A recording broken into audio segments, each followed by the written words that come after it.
বালুর পয়েন্টে আপনার মাস্টারকে এবং সময় টিভি আমি সাক্ষী দিয়েছিলাম এবং সাক্ষী দিয়েছিলাম। এটার ধরে আমার একটা বড় মামলা এবং হুমকি দেয়। আমি গতকালকে বাসায় ছিলাম না, ঢাকায় গেছিলাম। আমার ঢাকাতে আসার পরে দেখতেছি মলকে তোর গাছ সব কাটি ফেলেছি। আমার গাছ ছিল আড়াই বিঘা মাটি 82 শতক গাছ ছিল 350-300 গাছ কাটি ফেলেছি। না, এটা আসলে এটা মনুষ্যত্বের কাজ নয়।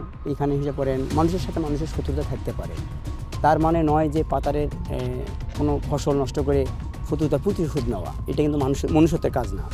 সুতরাং এখানে যে মাজুদুলের প্রায় 300-350 গাছ, তার মধ্যে 300 গাছ ও হলো রাতের আধারে কেটে ধ্বংস করে দিয়েছে, এটা আসলে আমি মনে করি সুস্থ মস্তিষ্কের একটা কাম নয়। লাগবে আমার 4 বছর হচ্ছে, কিন্তু গাছগুলো আমি পরিদর্শন হিসেবে দিয়েছিল কৃষি অফিস থেকে। আর খুব আশা করে নিয়েছিলাম আমি ঘুরে কিন্তু 1 সেকেন্ডের মধ্যে আমার গাছগুলো সব ধ্বংস করে দিচ্ছে। এক লাইটেই নিশ্চিন্তে চলে দিনের পর দিন। Walton emergency bulb, the best emergency bulb. যারা এই গাছটা কাটছে তারা অবশ্যই মানুষ না, তারা মানুষ নয়। মানুষ গাছ কাটে এটা স্যাম্পল দেখাইছি যে আমরা এরপরে এই গাছ আলাদা কেটে ফেলতে পারবো। এটা তো আপনারা ভালো বুঝতে পারছেন যে এটা একটা মানুষের উপার্জনের পথ, এই উপার্জনের পথ ধ্বংস করে দিচ্ছে।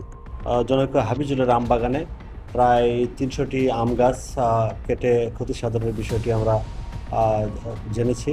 জানার পর আমরা আমার মোবাইল প্যাটের মাধ্যমে ঘটনাস্থল পরিদর্শন করে ঘটনার সত্যতা জেনেছি। এই বিষয়ে এখনও কোনো লিখিত অভিযোগ পাইনি। লিখিত অভিযোগ পেলে আইনগত ব্যবস্থা গ্রহণ করা হবে।